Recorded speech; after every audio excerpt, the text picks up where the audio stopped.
America gets it. We Americans, we see through the shiny facade that the media tries to put on good old Joe Biden. And you know what? We all know Donald Trump was treated quite differently. Conservatives in general, right, are always treated quite differently.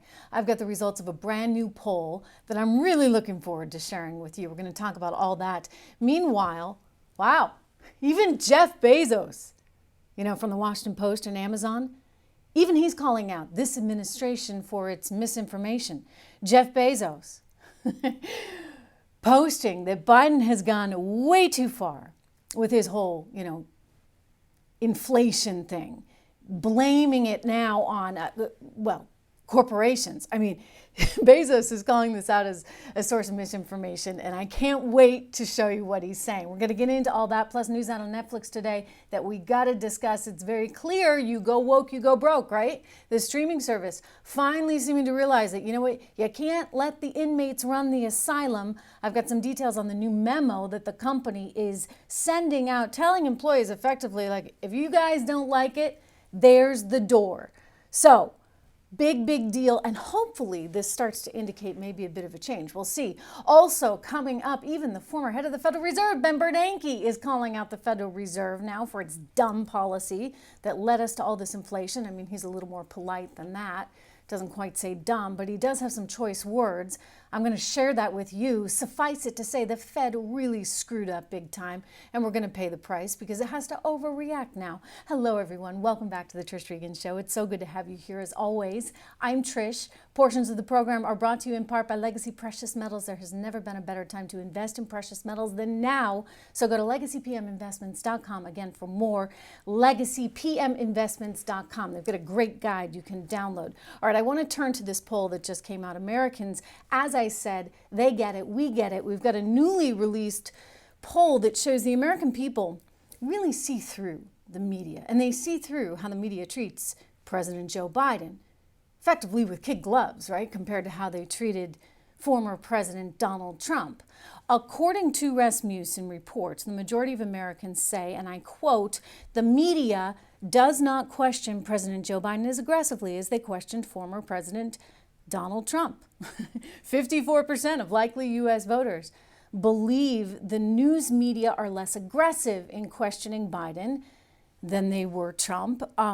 Look, it's only 54% though. I mean, to me, that should be like 95%. It is very clear that this media is quite biased. It's actually a big deal when they actually challenge him on things, right? Because they never seem to challenge him. And we've got all kinds of problems going on in terms of our economy, in terms of the border, in terms of what we're going to continue to face with our economy, in terms of the infant formula, that crisis that frankly the administration should have been all over before it happened, or at least when it happened.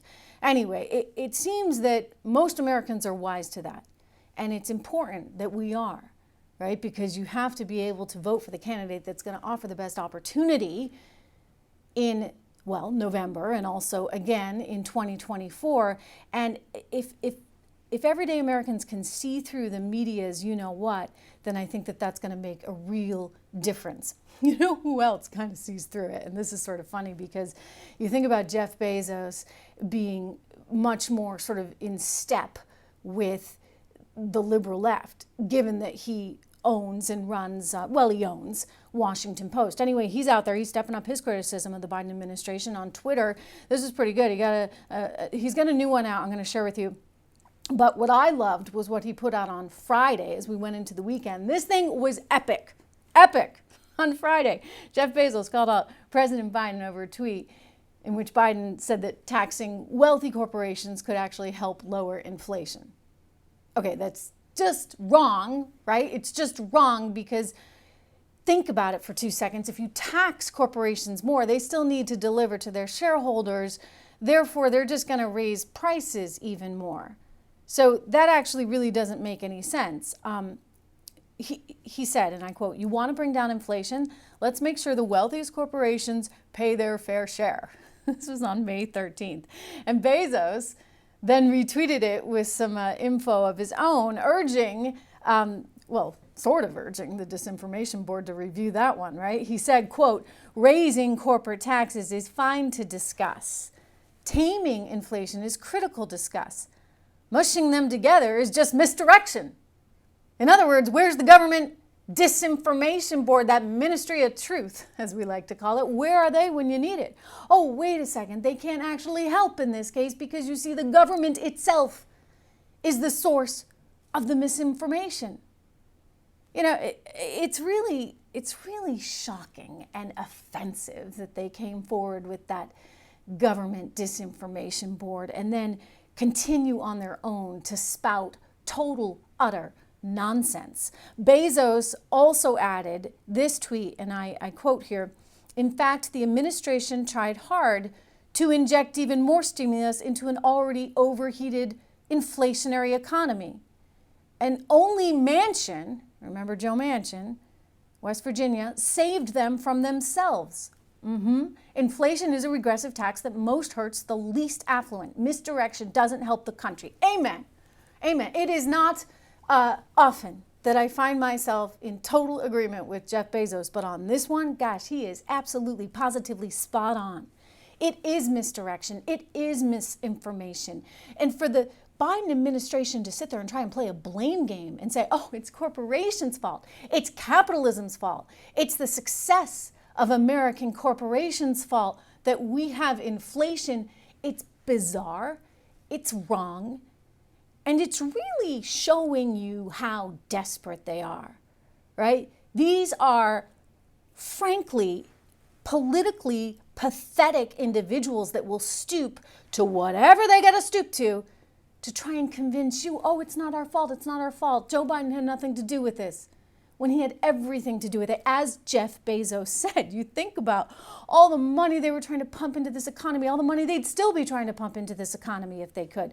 We had the 1.9 trillion stimulus. This was on top of the third COVID check. Don't forget, that was the first thing Joe Biden did when he got to office, and he still wants to spend more. Thank goodness we have some responsible people like Joe Manchin in Washington saving them, as Bezos said, for saving them from themselves. And then to think there's a government disinformation board that's going to back all this nonsense up. It's really, frankly, it's just an insult to every single American out there. But you know, Americans are smarter than they think. And this is one of the reasons why Netflix has struggled so much. Don't forget, this was a stock that was flying high, up around $600 a share back in January at the start of the year. Now it's around $200. And a lot of this has to do with not just the challenges that our economy may be confronting in the near future, but the culture wars that are going on. And Netflix seems to be waking up here, learning that wokeism is not good for business. Not good at all. In fact, Netflix is now under enormous pressure after it lost 200,000 subscribers in the first quarter, recognizing, of course, that if you do not provide content people like, if you go too far out on this liberal leftist nonsense that's actually offensive to some people, they're not going to watch your shows, and they're not going to subscribe to your content. And that becomes an issue then for the company, right? Because you think about the loss in subscribers. Content like Dave Chappelle, right? The employees are furious about Dave Chappelle. So Netflix just said, you know what? We don't care. This is the right move, by the way. This is the right move for the company, the country as well. Netflix just issued a long memo detailing that the company culture is sort of at stake, and it wants to really help to improve upon it, saying that it wants to produce lots of different content, and it will not allow its employees to cut programming. I'm quoting here from the memo, which reads, quote, "Viewers decide what's appropriate for them versus having Netflix censor specific artists or voices. Depending on your role, you may need to work on titles you perceive to be harmful.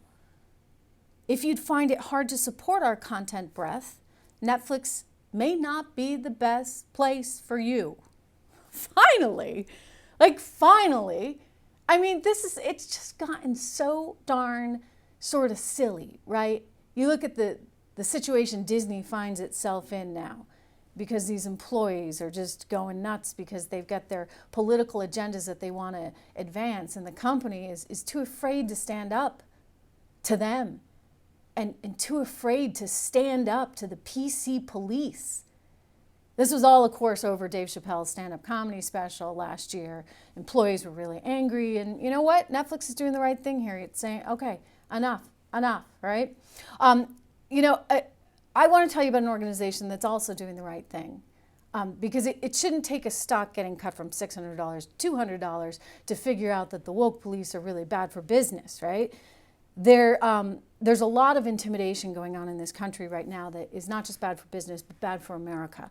And this is why it's so important that I think we stand together, that we think about our values, and we find ways to join hands and help advance those values in Washington, D.C. and all around the country. In other words, I want to see more people standing up for conservative Americans, and you can be part of that through an organization called AMAC. That's the Association for Mature American Citizens. And AMAC is, as I said, it's working every single day with over 2 million members. Think about that. You're joining forces with more than 2 million people that care about things that I know you care about, that you know I care about. And it only costs you $16 a year. And for that $16 a year, you get all kinds of discounts on cell phone plans and travel and restaurants and hotels, all that good stuff. So you make your money back in no time.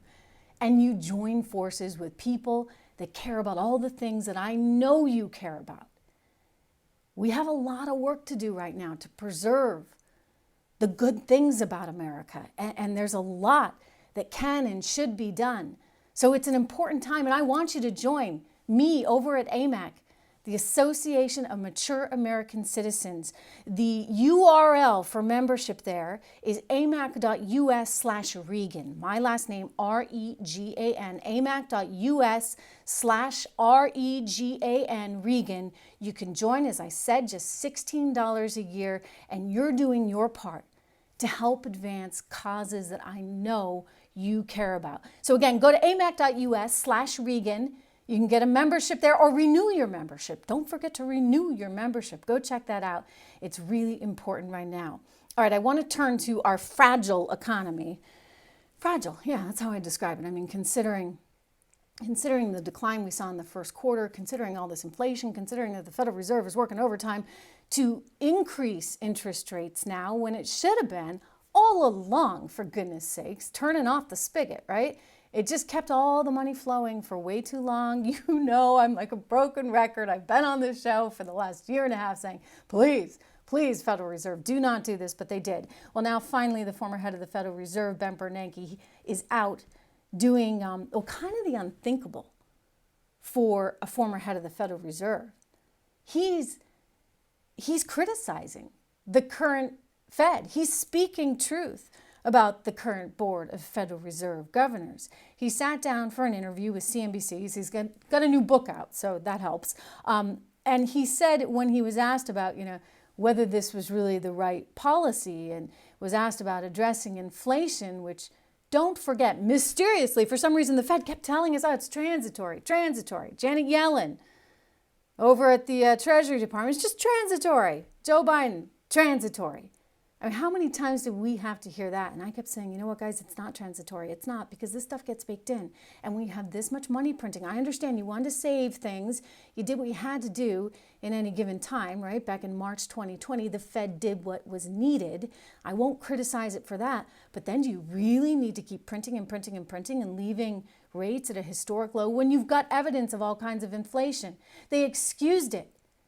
They never should have excused it. Anyway, Ben Bernanke said, and I quote, "The question is, why did they delay that?" He means the increasing of interest rates and the decreasing of the bond buying activity, the QE, if you would, that led to all this inflation. He said, why did they delay their response? I think, in retrospect, yes, it was a mistake. And I think they agree it was a mistake.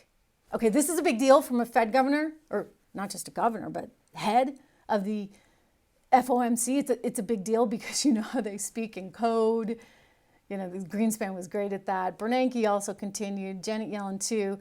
It's very hard for them to just come out and say it. Like I would have just said, the Fed was really stupid. And you got a bunch of people that wanted to believe they could help, really put the economy into a new jet-setting time by just printing money, and it was a dumb thing to do. It was a dumb thing to do. Okay, that's the English version of this. Anyway, now they're out there trying to pick up the pieces, and of course they will overreact. That's what they do. Again, they always underreact and overreact. It's really pretty amazing. I'm just a layperson, right? I'm not on the FOMC committee, but I see all the data that they see. They probably get a whole lot more, and it's all quite obvious.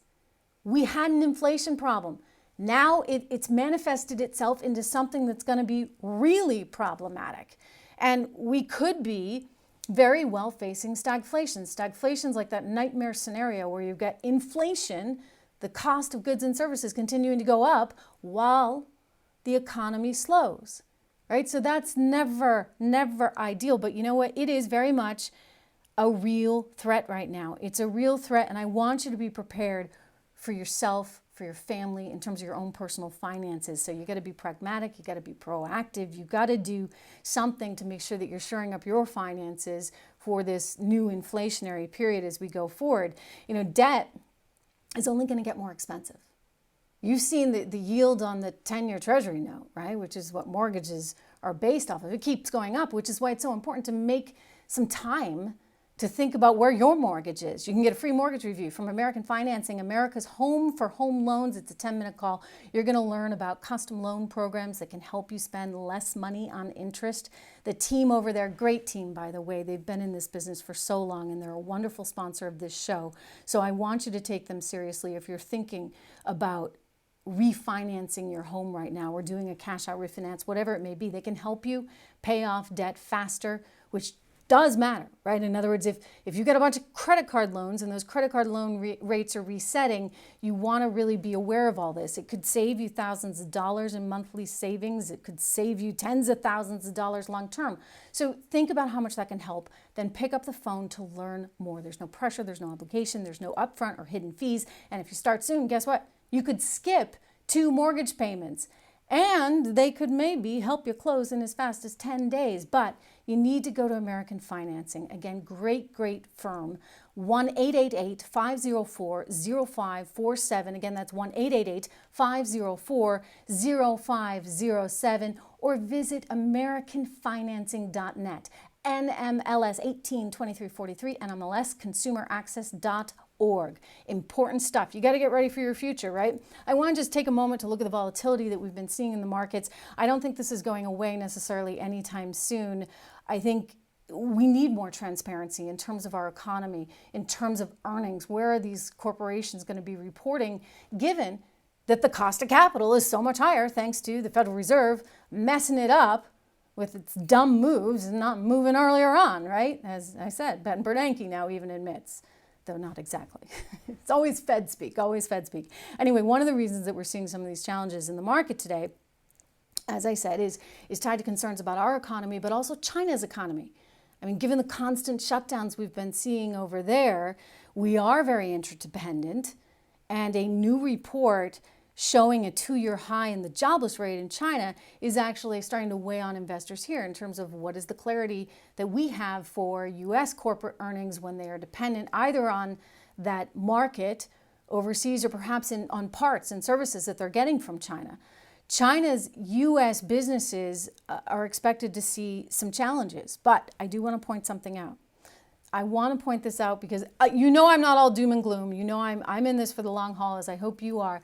And I would just say that for smart long-term investors, it's still an opportunity, all right? There was a great piece in the Wall Street Journal today talking about how Warren Buffett's Berkshire Hathaway, and this is a really smart guy, right? Warren Buffett is actually going in on stocks right now because, again, remember the idea here is you want to buy low and sell high, right? So as hard as it is, and it's one of the reasons why I always say people really need to put aside some money that they're not going to need tomorrow. That's really the rainy day fund for 20 years from now, and that's what you take the opportunities in. And so with a company like Berkshire Hathaway doing what they're doing right now, which is going out and looking how to maximize their opportunities, I think it's just an important time to think about how you do that as well. I remember when Warren Buffett went in 2008 during the really dark days of the financial crisis, and he put a stake in in Goldman Sachs, right? Like nobody wanted to be in financials back then, but he got it. He saw